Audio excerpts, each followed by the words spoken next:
Aujourd'hui, Uniformation a une volonté de former les bénévoles pour les aider à prendre toute la dimension de leur rôle au sein d'une structure. Ce rôle est difficile et délicat.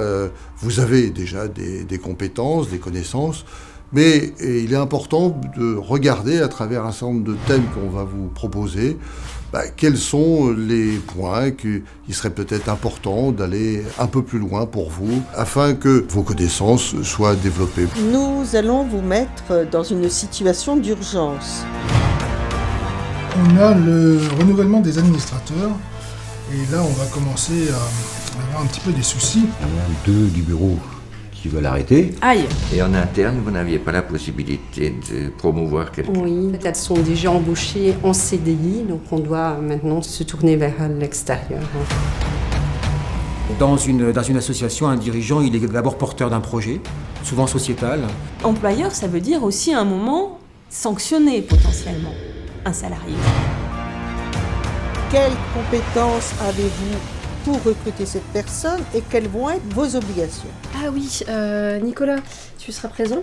J'aimerais avoir ton avis, même si en définitive c'est moi qui déciderai. Mais... Le seul salarié de l'association n'a pas le droit à la parole dans l'embauche de son assistant ou son assistante. On est en train de commettre une erreur énorme.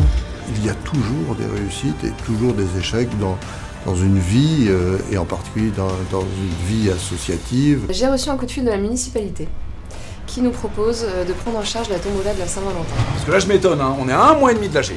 Il n'y a rien qui est fait. Je peux vous dire que gérer une association comme ça, c'est n'importe quoi. Fred, ouais, je te remercie, je l'ai reçu, c'est super. Écoute, moi je suis favorable au développement de l'association. Les conditions de développement de votre structure, de votre association changent.